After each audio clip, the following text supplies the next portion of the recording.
नमस्कार। एक बार फिर से स्वागत है आपका सेल्फ मेड ट्यूटोरियल में।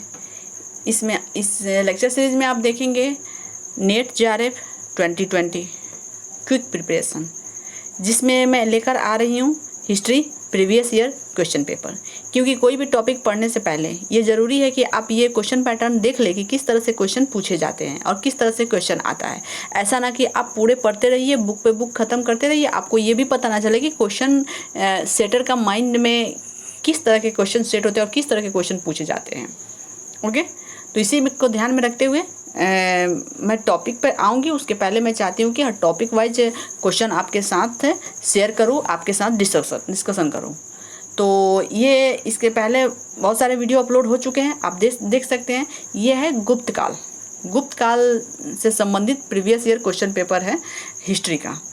चलिए, क्वेश्चन नंबर 1 जो जून 2011 में पूछा गया था कि निम्नलिखित में से कौन सा पद गुप्त काल में प्रयुक्त पद भुक्ति को संबोधित करता है।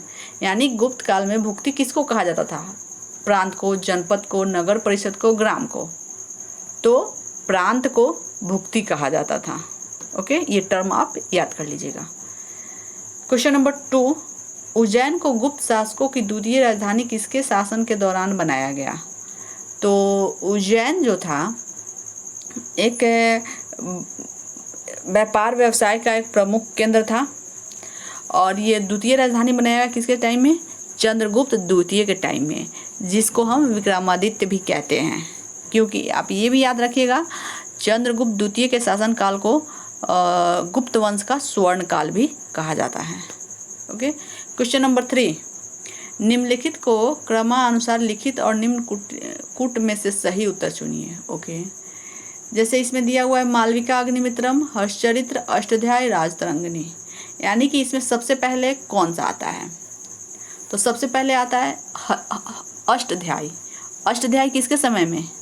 पुष्यमित्र शुंग के समय में। इसकी रचना किसने की थी? सॉरी, ये तो प्राचीन काल में ही लिखा गया था अष्टाध्यायी। ये पाणिनि द्वारा अष्टाध्यायी है, जो संस्कृत सबसे बड़ा संस्कृत व्याकरण है, फेमस, प्रसिद्ध है। उसके बाद से आता है मालविका अग्निमित्रम, कालिदास द्वारा रचित मालविका अग्निमित्रम। उसके बाद से आता है हर्षचरित्र, वानभट्ट द्वारा रचित हर्षचरित्र। किसके शासनकाल में? हर्षवर्धन के टाइम में। उसके बाद से आता है राजतरंगिणी। राजतरंगिणी आ जाता है कब?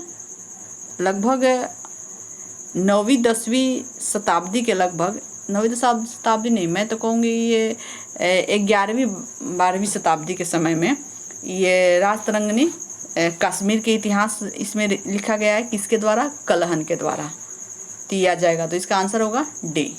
ओके, क्वेश्चन नंबर 4 इसमें भी कथन और कारण पर आधारित क्वेश्चन है। गुप्त काल में साहित्यिक कृतियों का विकास हुआ।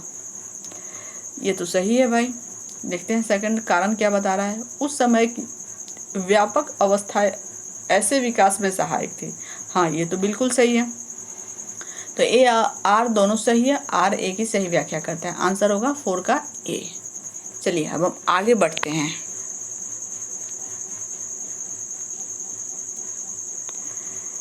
ये पेज जो है थोड़ा सा धुंधला दिख रहा है, लेकिन क्षमा कीजिएगा, मैं फिर इसको पढ़ के आपको बता दूंगी कि आखिर ये लिखा क्या है। ये कैमरा का फॉल्ट नहीं है, ये पेज ही ऐसा था। क्वेश्चन नंबर 5 गुप्त काल में भू अनुदानों का प्रारंभ सामंतवाद की शुरुआत से जुड़ा है। कारण यह आर्थिक विकास के लिए आवश्यक था। तो कथन जो है गुप्त काल में भू अनुदानों का प्रारंभ सामंतवाद की शुरुआत से जुड़ा था, ये गलत है। और आर जो है कि यह आर्थिक विकास के लिए आवश्यक था, ये सही है। तो इसका आंसर होगा डी। क्वेश्चन नंबर 6 सुमेलित करना है। जैसे इसमें दिया है सूची 1 में धम्मविजय, कन्योपायदान, कविराज, सार्थवाह। तो इसमें किससे कौन संबंधित है? ठीक है, चलते हैं धम्मविजय। धम्मविजय आपको कुछ याद आ रहा है? किससे संबंधित है? अशोक से संबंधित है, क्योंकि उसने धम्मविजय की घोषणा की थी। ए का 4। ठीक है। कन्योपायदान किससे संबंधित है? समुद्रगुप्त से। कवि राजा किसको कहा गया है? हर्षवर्धन को। सार्थवाह, सार्थवाह क्या है? व्यापारियों का एक समूह है, यानी कारवा व्यापारी। कारवा व्यापारी आप समझते हैं? कारवा का मतलब होता है कि जो व्यापारी एक गुट बना के व्यापार के लिए एक जगह से दूसरी जगह जाते हैं तो उनका कारवा चल पड़ता है। अब कितने कितने दिन लग जाता है उस रास्ते में जाते हुए, तो उनको कहा जाता है सार्थवाह, वो और उसके हेड को, और उस को कारवा व्यापारी। तो आंसर होगा बी, 6 का आंसर बी।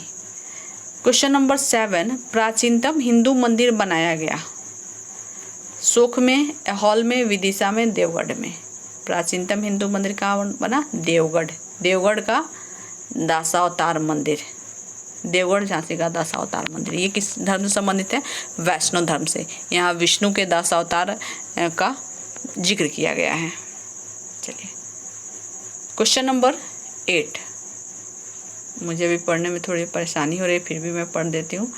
निम्नलिखित में से किस अभिलेख में शैव धर्म के पाशुपत संप्रदाय पर महत्वपूर्ण प्रकाश डाला गया है? अच्छा, किस अभिलेख में शैव धर्म के पाशुपत संप्रदाय, पाशुपत संप्रदाय किस संप्रदाय से संबंधित है? शैव संप्रदाय। शैव संप्रदाय यानी कि जो शिव की पूजा करते थे। तो चंद्रगुप्त द्वितीय का मथुरा स्तंभ लेख, पाशुपत संप्रदाय किससे संबंधित है?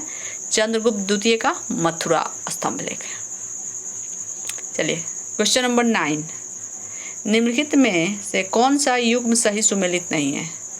ठीक है, सही सुमेलित नहीं है तो इसमें दिया हुआ है रुद्रदामन का जूनागढ़ अभिलेख तुषास पे, खारवेल का हाथी गुफा अभिलेख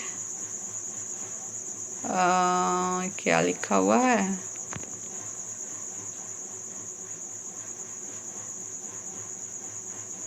अभिलेख है कुछ पार्श्व राज्य कुछ लिखा हुआ है।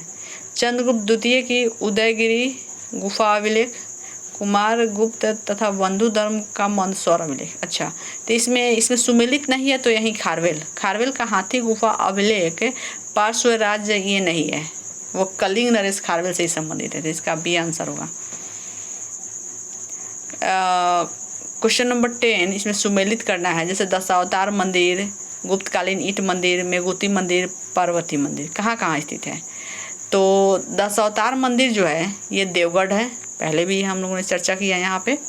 देवगढ़ दशावतार मंदिर। गुप्तकालीन ईंट मंदिर ये लक्ष्मण मंदिर भी इसको कहते हैं, तो ये कहाँ है? भीतरगांव, भीतरगांव ये मध्य प्रदेश में पड़ता है, तो भीतरगांव में है गुप्तकालीन ईंट मंदिर, इसे लक्ष्मण की मंदिर भी कहते हैं। इसमें ईंटों का प्रयोग किया गया है इस मंदिर में। मेघूती मंदिर, मेघूती मंदिर कहाँ है? मेघूती मंदिर है आपका ऐहोल में, ऐहोल में मेघूती मंदिर। पार्वती मंदिर कहाँ है?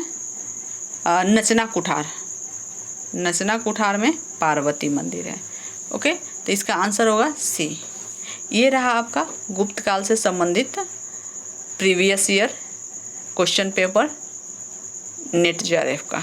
ओके, तो आप हमें ज़रूर बताएं कि आपको वीडियो कैसा लगा। वीडियो अच्छा लगा लाइक करें, शेयर करें, कमेंट करें। अगर चैनल को सब्सक्राइब नहीं किया तो चैनल को सब्सक्राइब कर लें, क्योंकि इस पे हम प्रीवियस ईयर के क्वेश्चन के साथ साथ इम्पॉर्टेंट टॉपिक जो आपके नेट एग्ज़ाम के लिए 2020 के लिए बहुत ही महत्वपूर्ण सिद्ध होंगे। ओके, इस तरह से चैनल बने रहें, साथ निभाते रहें, अपनी सलाह सुझाव देते रहें। तब तक के लिए बाय, गुड बाय।